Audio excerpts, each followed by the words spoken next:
Hello guys, welcome back to this channel finance market. Guys, अगर आप इस channel को फर्स्ट टाइम देख रहे हो तो प्लीज़ सब्सक्राइब करके बेल आइकन को हिट कर लीजिए ताकि हर वीडियोस की नोटिफिकेशंस आपको मिलती रहें और आप सबसे पहले देख पाएँ। तो इस वीडियो में हम लोग बात करने जा रहे हैं जेपी इंफ्रा लिमिटेड के बारे में।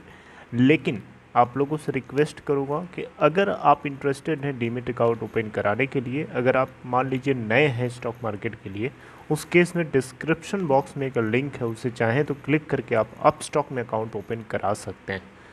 ओके, सो जेपी इंफ्रा लिमिटेड के अंदर हम देखें तो लास्ट के कुछ दिनों से क्या इसका पैटर्न चल रहा है। लास्ट के 5 ट्रेडिंग सेशन में देखेंगे तो इसके अंदर हमें लगातार गिरावट देखने को मिली है और इसका जो टेक्निकली हम देखें तो ये बहुत ज़्यादा बेरिश देखने को मिल रहा है।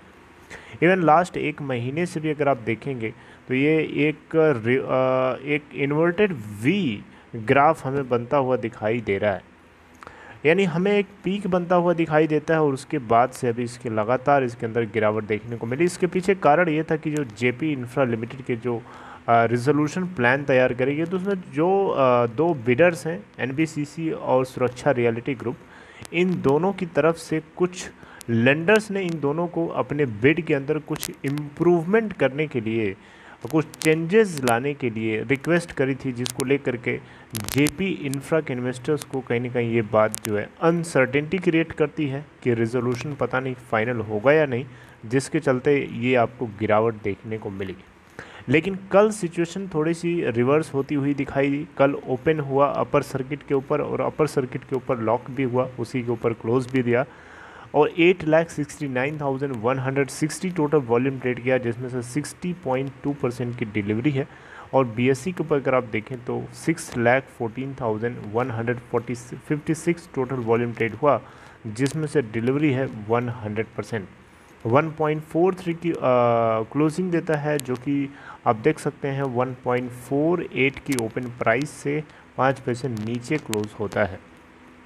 1.41 का लो बनाता है और 1.48 का अपर सर्किट हिट करता है, लेकिन 5 पैसे नीचे क्लोज होता है। 198.62 करोड़ इसकी मार्केट कैप है आज की डेट में। तो गाइस, जेपी इंफ्रा लिमिटेड से जुड़ी हुई एक अपडेट आप लोगों के साथ शेयर करना चाहूँगा इस वीडियो में। देखिए, 29 अप्रैल 2021 को आपको तैयार रहना है, क्योंकि इस दिन जो है लेंडर्स की एक मीटिंग होनी है। मीटिंग का क्या एजेंडा है उसके बारे में हम अभी डिस्कस करेंगे।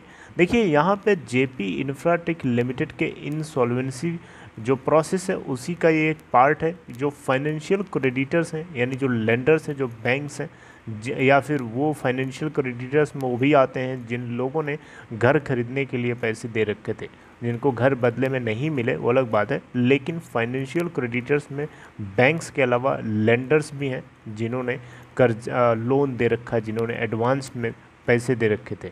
उन सभी के सभी लोगों की 29 अप्रैल 2021 को एक मीटिंग होनी है और मीटिंग में यहाँ पे डिस्कस किया जाएगा सुरक्षा रियलिटी और एनबीसीसी के थ्रू जो बिड प्रोड्यूस करी गई थी, उसमें जो चेंजेस डिमांड करे गए थे लेंडर्स के थ्रू, यानी जो फाइनेंशियल क्रेडिटर्स हैं उनके थ्रू, उसके ऊपर भी डिस्कस किया जाएगा।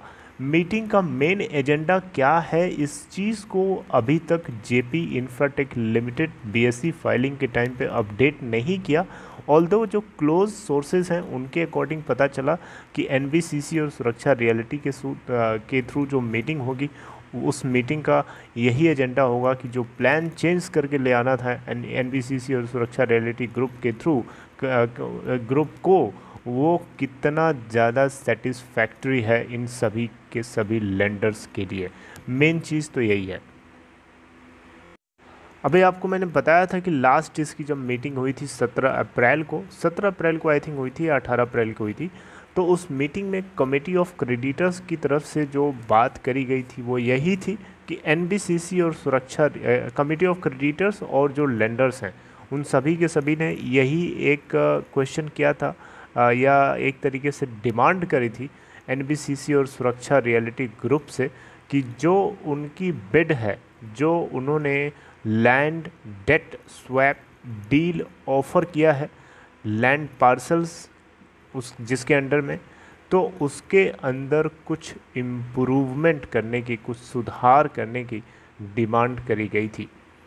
ठीक है, तो यहाँ पे बिडर्स को इन्होंने ये बात स्पेसिफाई करने के लिए कहा था कि जो फाइनेंशियल क्रेडिटर्स हैं, ठीक है, जो डिसेंटिंग फाइनेंशियल क्रेडिटर्स हैं, उनके ट्रीटमेंट के लिए इन्होंने डिमांड करी थी।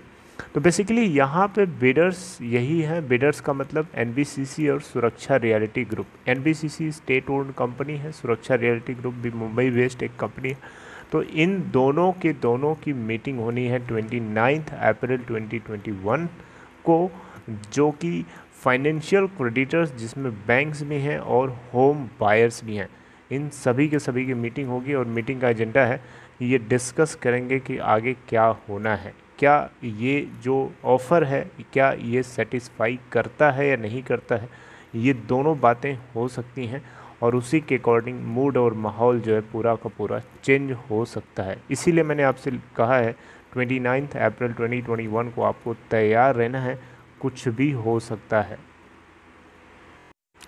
आपको बताना चाहूँगा, सुप्रीम कोर्ट ने एनबीसीसी और सुरक्षा रियल्टी ग्रुप से साफ साफ कहा था कि जो ये बिड प्रोड्यूस कर या जो ये ऑफ़र कर रहे हैं उसके अंदर, या इनकी जो प्लान है जेपी इंफ्रा को एक्वायर करने के लिए, उसके अंदर कुछ इम्प्रूवमेंट करें, उनकी जो बिड है उसमें कुछ चेंजेस लेके आएँ।